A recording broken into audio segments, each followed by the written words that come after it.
नमस्कार दोस्तों, ज्योतिष का सफर में नरेश गांधी का सादर प्रणाम। यह हमारा 58वां एपिसोड है जिसका नाम है द्विपत्नी योग। आज हम कुंडली में बनने वाले द्विपत्नी योग के विषय में जानेंगे। इस योग को द्विभार्या योग भी कहते हैं। आदिकाल में पत्नी को भार्या कहते थे। पुराणों में या ज्योतिष की किताबों में वर्णित है कि पति पत्नी का संबंध 7 जन्मों का होता है। जब कोई भी शादीशुदा जोड़ा लग्न जीवन के बंधन में बंध जाता है तो ये कभी नहीं सोचता कि आगे क्या होगा। रंगीन सपनों का सिलसिला शुरू होता है। आकाश छूने की तमन्ना दोनों में अंगड़ाई लेने लगती है। उन्हें ऐसा लगता है जैसे अचानक उनका जीवन बदल गया है। उनके जीवन में न जाने कहां से खुशियां ही खुशियां आ गई है और ये दोनों उन खुशियों को संभाल नहीं पा रहे हो, ऐसा उन्हें लगता है। वक्त बीतता जाता है और एक दिन वक्त उनको ऐसे मोड़ पर ला खड़ा करता है जहां वो फैसला कर लेते हैं एक दूसरे से जुदा होने का, यानी तलाक। आजकल के नवयुवक और नवयुवतियां बहुत जल्दी तलाक के नतीजे पर पहुंच जाते हैं। इन लोगों में सहन शक्ति कम है, ऐसा ही हमें मानना होगा। या उनके जीवन में कभी ऐसा भी होता है कि दो में से एक इस फानी दुनिया को छोड़कर चला जाता है। इस तरह दो हंसों का जोड़ा बिछड़ जाता है। ऐसी बिछड़ने की स्थिति किसी भी युवक की कुंडली में हो सकती है, जिसे द्विपत्नी योग कहते हैं। आइए जानते हैं कुंडली में द्विपत्नी योग कैसे बनता है।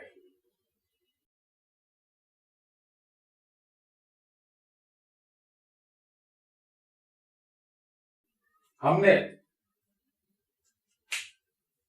यहां सिर्फ लग्न लिखा है, कोई भी राशि नहीं लिखी है। पहला योग हम आपको बताने जा रहे हैं। कोई भी लग्न हो, लग्न का मालिक लग्न में होगा तो द्विपत्नी योग बनेगा। जैसे हम आपको काल पुरुष का लग्न यहां पर बता रहे हैं। काल पुरुष का लग्न मेष लग्न होता है और इसका मालिक होता है मंगल।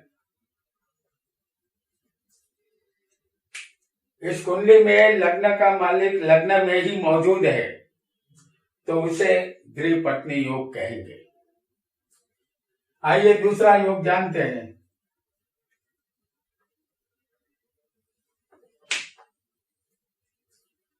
कोई भी लग्न हो, 8वें का मालिक 7वें होना चाहिए तो द्विपत्नी योग बनेगा। जैसे हम फिर एक बार काल पुरुष की कुंडली आपके सामने ला रहे हैं तो अष्टम स्थान में राशि कौन सी आएगी? मंगल की राशि होगी। तो 8वें का मालिक 7वें होना चाहिए तो 8वें का मालिक कौन बनता है? यहां मंगल। यहां राशि आएगी तुला। तो 8वें का मालिक 7वें बैठा है तो इसे द्विपत्नी योग कहते हैं। आइए आगे बढ़ते हैं तीसरे योग की तरफ।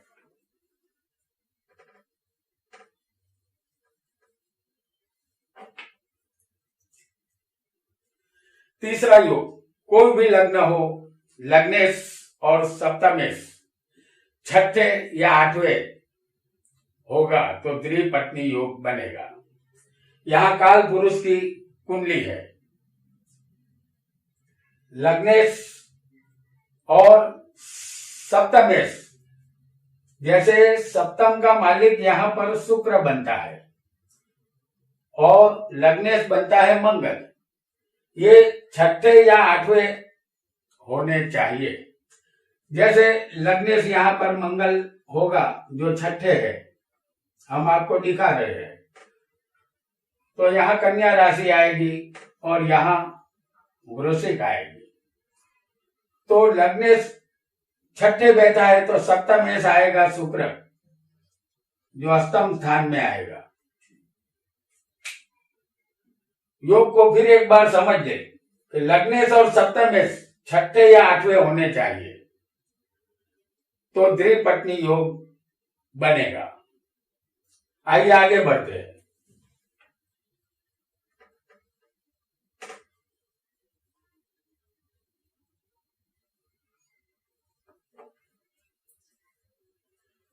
चौथा योग, कोई भी लग्न हो, सप्तमेश केंद्र या त्रिकोण में स्वग्रही या उच्च का होगा तो बहुपत्नी योग बनाता है। जैसे उदाहरण के तौर पर हम काल पुरुष की कुंडली आपके सामने फिर एक बार ला रहे हैं। तो योग क्या है? सप्तमेश ये है, इसे केंद्र या त्रिकोण में होना चाहिए। बलवान ये तब होता है जब स्वग्रही हो या उच्च का होगा। तो सप्तमेश ये केंद्र स्थान है, इसे त्रिकोण स्थान कहते हैं। तो सप्तमेश स्वग्रही उच्च का या केंद्र या त्रिकोण में होना चाहिए, तब ये द्विपत्नी योग बनाता है। तो सप्तमेश यहां पर कौन बना है? शुक्र। तो उसे केंद्र या त्रिकोण में होना चाहिए। तो हम शुक्र आपको केंद्र में दिखा रहे हैं, बलवान स्वग्रही। तो ये शुक्र द्विपत्नी योग करने वाला शुक्र है, ऐसा हमें मानना होगा। आइए आगे बढ़ते हैं। एक नए योग की तरफ। कोई भी लग्न हो, दूसरे स्थान में पापी ग्रह, सप्तमेश पाप ग्रह के साथ और छठे केतु हो तो तीन पत्नी योग बनता है। यहां हमने फिर एक बार काल पुरुष की कुंडली रखी है। तो हमने देखा कि लग्न से दूसरे स्थान में, यानी कि यहां वृषभ राशि आएगी,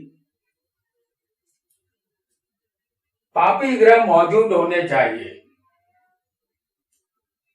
तो यहां हम आपको दिखा रहे हैं शनि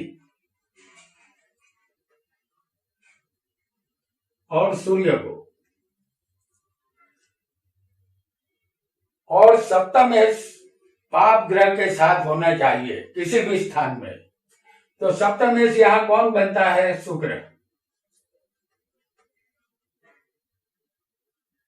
शुक्र है मंगल के साथ, यानी दूसरे स्थान में दो पापी ग्रह मौजूद है और सप्तमेश शुक्र एक और पापी ग्रह के साथ बैठा हुआ है, और छठे स्थान में केतु होना चाहिए।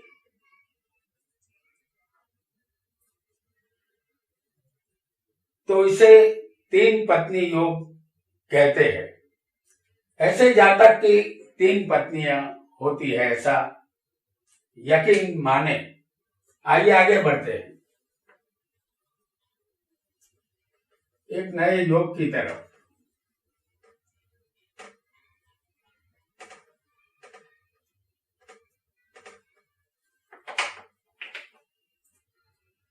छठा योग, कोई भी लग्न हो, शुक्र नीच का, अस्त का और अशुभ ग्रह के साथ हो तो द्विभार्या योग बनता है। जैसे शुक्र नीच का हो, हम यहां पर फिर एक बार आपको काल पुरुष की कुंडली यहां पर बना रहे हैं। शुक्र नीच का हो, शुक्र नीच होता है कन्या राशि में।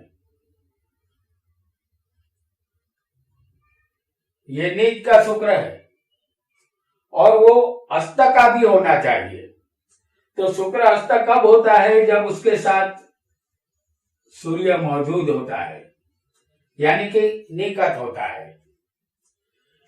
समझिए कि शुक्र 7 अंश का है और ये सूर्य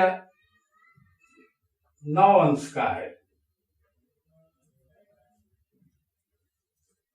3 अंश के फर्क में अगर कोई भी ग्रह आएगा तो वो अस्त हो जाएगा। तो ये शुक्र नीच का भी है और सूर्य के द्वारा अस्त भी है, और उसके साथ कोई अशुभ ग्रह मौजूद होना चाहिए, तभी द्विभार्या योग बनेगा। तो सूर्य एक अशुभ ग्रह है, पापी है, तो ये यहाँ शुक्र के साथ मौजूद है, तो ये द्विभार्या योग है। आइए आगे बढ़ते हैं।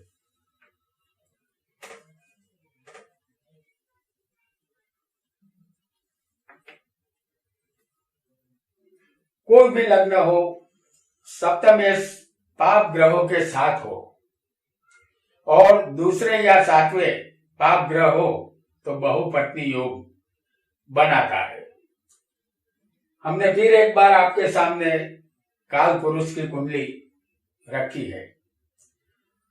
अब सप्तमेश यहां कौन होता है? यहां पर राशि आएगी शुक्र की तुला। तो सप्तमेश पाप ग्रहों के साथ हो और दूसरे या सातवें, समझ लीजिए कि दूसरा स्थान ये है, सप्तमेश शुक्र है, शुक्र के साथ सूर्य है,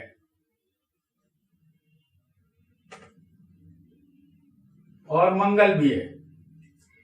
तो ये सप्तमेश पाप ग्रह के साथ है और दूसरे या सातवें पाप ग्रह मौजूद होने चाहिए। जैसे कोई भी पाप ग्रह यहां पर हो सकता है। हम यहां आपको दिखा रहे हैं राहु और शनि को। सप्तम स्थान भी पाप पीड़ित है और दूसरे स्थान में भी सप्तमेश के साथ सूर्य मंगल है, तो इसे कहते हैं बहुपत्नी योग, यानी कि एक से ज्यादा पत्नी होनी चाहिए ऐसे जातक को। आइए आगे बढ़ते हैं।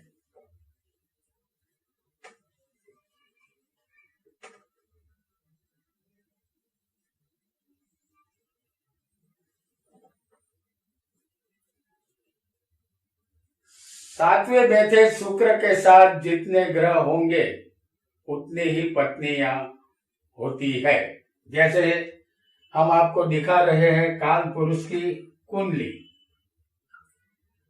सप्तम स्थान में आएगी तुला राशि और सातवें अगर शुक्र बैठा होगा,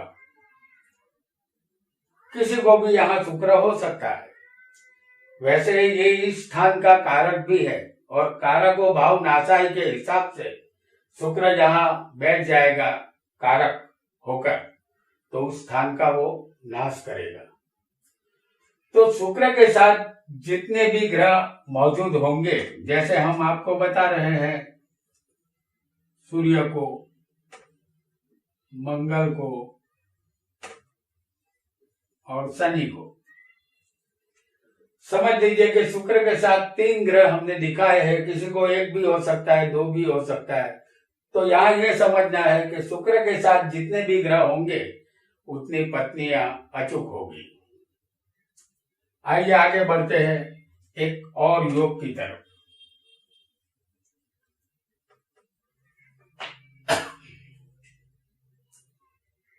सप्तम में शुक्र दूसरे स्थान में वृषभ या तुला में हो तो शुक्र के साथ जितने ग्रह होंगे उतनी पत्नियां होगी।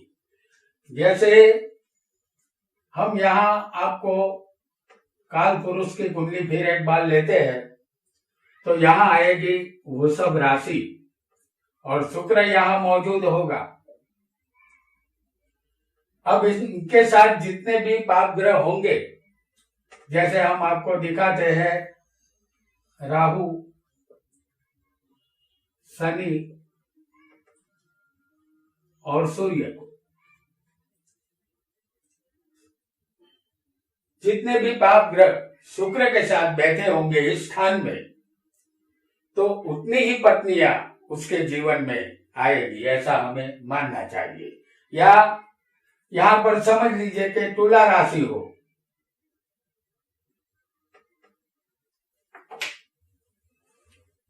दूसरे स्थान में तुला राशि, तो यहां लग्न आएगा कन्या। तो दूसरे स्थान में अगर तुला राशि भी हो और शुक्र यहां मौजूद हो और उनके साथ जितने भी ग्रह बैठे हो, चाहे शुभ बैठे हो या अशुभ बैठे हो, उतनी पत्नियां जरूर होगी, ऐसा हमें मानना चाहिए।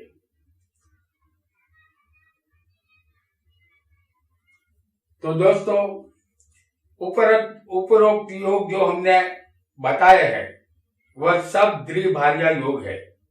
इन ग्रहों से संबंधित महादशा जातक को बचपन में जा चुकी हो या बुढ़ापे में आने वाली हो तो द्विपत्नी योग नहीं बनेगा। ऐसे जातक का लग्न जीवन दुखद होगा, ऐसा हमें समझना चाहिए। द्विपत्नी योग का यह पहला पाठ यहाँ समाप्त होता है। द्विपत्नी योग का दूसरा पाठ हम बहुत जल्द आपके सामने लेकर आएंगे। आज इतना ही। आपका बहुत बहुत धन्यवाद।